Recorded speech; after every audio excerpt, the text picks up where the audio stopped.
घर की नई नवेली इकलौती बहू एक प्राइवेट बैंक में बड़े ओहदे पर थी। उसकी सास तकरीबन 1 साल पहले ही गुजर चुकी थीं।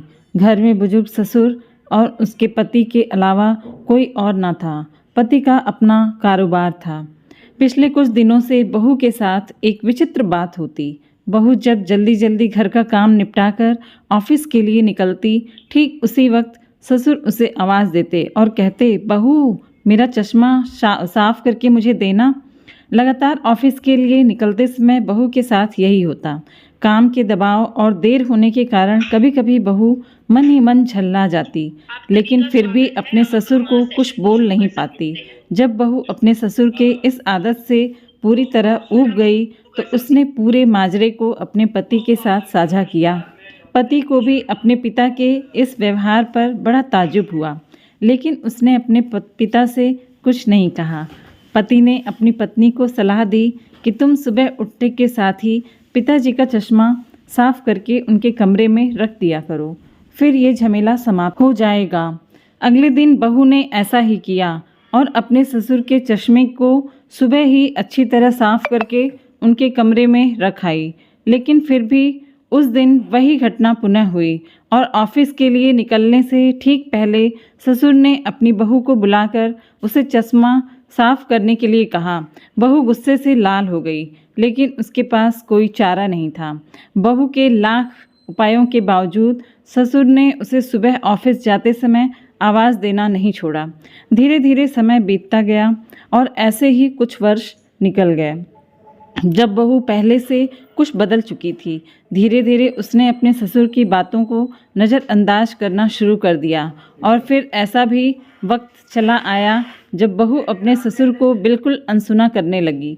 ससुर के कुछ बोलने पर यह कोई प्रतिक्रिया नहीं देती और बिल्कुल खामोशी से अपने काम में मस्त रहती।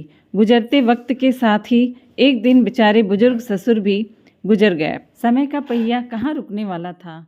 वो घूमता रहा। छुट्टी का एक दिन था। अचानक बहू के मन में घर की साफ सफाई का ख्याल आया। वो अपने घर की सफाई में जुट गई। तभी सफाई के दौरान मृत ससुर के डायरी उसके हाथ लग गई। बहू ने जब अपने ससुर की डायरी को पलटना शुरू किया तो उसके एक पन्ने पर लिखा था, दिनांक 24/8/9। आज के इस भाग दौड़ और बेहद तनाव और संघर्ष भरी जिंदगी में घर से निकलते समय बच्चे अक्सर बड़ों का आशीर्वाद लेना भूल जाते हैं, जबकि बुजुर्गों का यही आशीर्वाद मुश्किल समय में उनके लिए ढाल का काम करता है। बस इसीलिए जब तुम चश्मा साफ करके मुझे देने के लिए झुकती थी तो मैं मन ही मन अपना हाथ तुम्हारे सिर पर रख देता था, क्योंकि मरने से पहले तुम्हारी सास ने मुझसे कहा था कि बहू को अपनी बेटी की तरह प्यार से रखना और उसे ये कभी महसूस मत होने देना कि वे अपने ससुराल में है। हम उसके माँ बाप नहीं हैं। उसकी छोटी मोटी गलतियों को उसकी नादानी समझकर माफ़ कर देना। वैसे मेरा आशीष सदा तुम्हारे साथ है बेटा। डायरी पढ़कर बहू फूट फूट कर रोने लगी। आज उसके ससुर को गुजरे ठीक 2 साल से ज़्यादा समय बीत चुके हैं, लेकिन फिर भी वो रोज़ घर से बाहर निकलते समय अपने ससुर का चश्मा साफ कर उनके टेबल पर रख दिया करती है, उसके अनदेखे हाथ से मिले आशीष की लालसा में। जीवन में हम रिश्तों का महत्व महसूस नहीं करते हैं, चाहे वो किसी से भी हों, कैसे भी हों। जब तक महसूस करते हैं तब तक वह हमसे बहुत दूर जा चुके होते हैं। रिश्तों के महत्व को समझें और उनको सहेज कर रखें। Thank you for watching.